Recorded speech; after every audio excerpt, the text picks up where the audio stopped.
Assalamualaikum warahmatullahi wabarakatuh.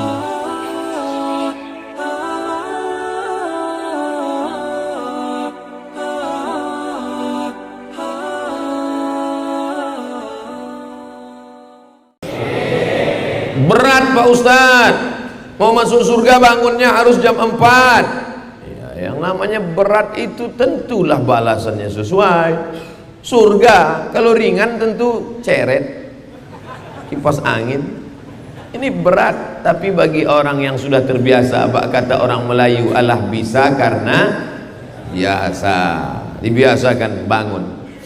Kamu bangun jam berapa? Jam 4. Bagus.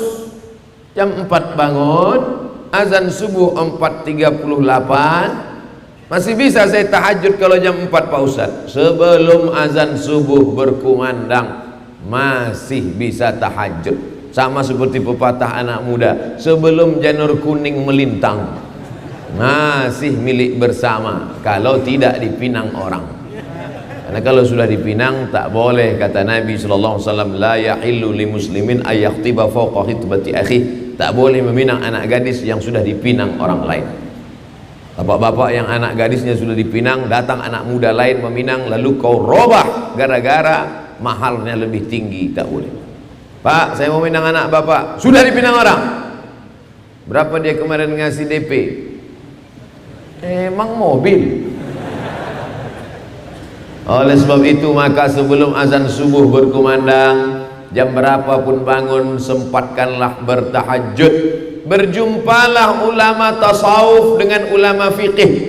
Apa beda ulama tasawuf dengan ulama fikih? Ulama fikih bercerita tentang zakat, puasa, haji, rukun, syarat, haram, makruh, mubah, sunat, sunat muakkad. Sedangkan ulama tasawuf bercerita tentang masalah hati, hasad, dengki, riya, sum'ah. Bagaimana obatnya? Ridha, tawakal, qanaah, rendah hati, tawadhu, zikir, taubat, tahalli, tajalli. Ulama tasawuf biasanya tak populer, tak masyhur.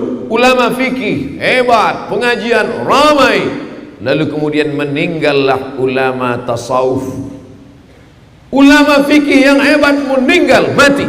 Ulama tasawuf masih lagi hidup, dipanjangkan Allah umur. Bermimpi malam itu berjumpa dengan ulama fikih yang populer, yang masyhur, yang banyak jamaah. Wahai ulama fikih, ya, dulu engkau pernah menjabat sebagai mufti hebat, banyak murid, banyak jamaah. Betul.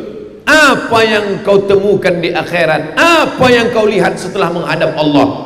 Lalu ulama fikih itu mengambil debu, diletakkannya di tapak tangan, dihembusnya.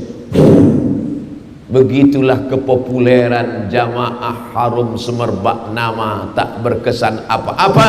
Yang tinggal hanya 2 rakaat di tengah malam, usolli sunnatat tahajud raka'ataini lillahi ta'ala. Allahu Akbar. Ustaz sedang menyindir siapa? Menyindir diri saya sendiri. Hai Abdul Somad, follower itu tak bisa menolong di hadapan Allah. Hai Abdul Somad, viewer tak dapat membantu di hadapan Allah. Maka bangkit, bangun di tengah malam.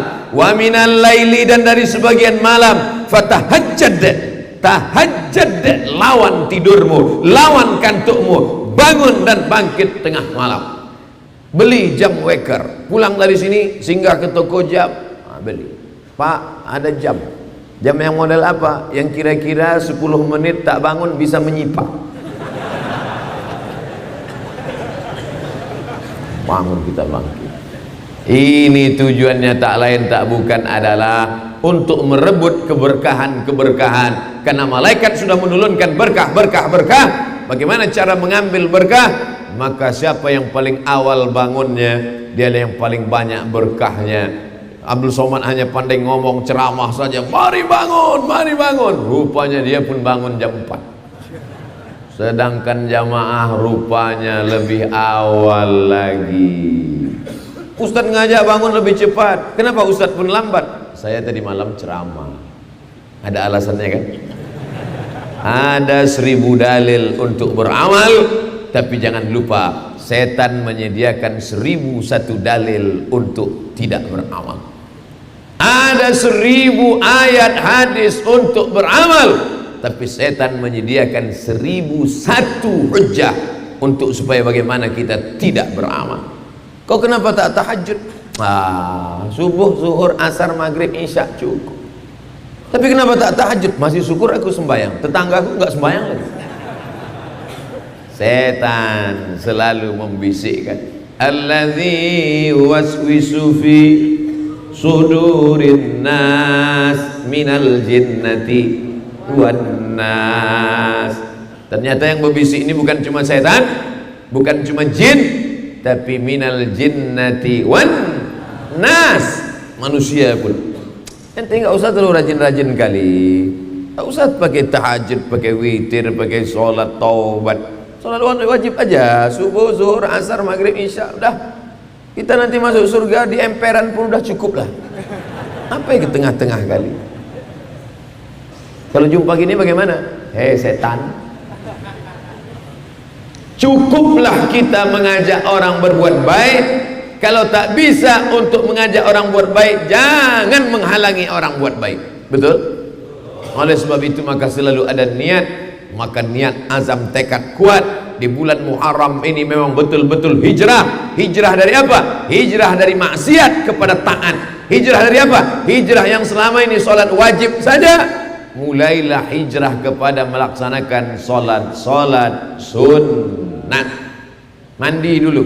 Paling bagus mandi malam. Tujuannya untuk apa? Terapi sehat. Tapi katanya Pak Ustadz, mandi malam itu nanti kena penyakit rematik, sakit tulang. Itu kalau malamnya habis maghrib. Bahkan ada sebagian orang habis maghrib mandi kulitnya biru-biru, dicubit setan. Tapi kalau mandinya sudah lewat jam 1 malam, itu justru terapi kesehatan, bagus, segar, air dingin. Jam 1, jam 2, jam 3, jam 4 sampai menjelang subuh, bagus.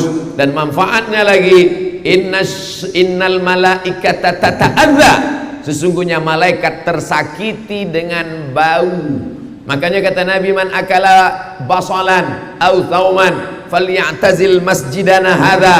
Siapa yang makan bawang merah, makan bawang putih, jangan dekat-dekat masjid kami. Kenapa? Karena malaikat tersakiti dengan bau bawang itu. Habis makan bawang merah, bawang putih, masuk masjid, binas, malikin nas. Kawan di sebelah sholat, Allahu Akbar, nampaknya bawang. Oleh sebab itu maka tadi sebelum sholat sunat qabliyah, saya sholat sunat qabliyah, usolli sunnatas subuhi rak'ataini qabliyatan. Mau usolli, saya tengok Habib di sebelah naik ke atas, sebelum angkat tangan beliau ambil siwak. Sunnah. Laula an asyqa ala ummati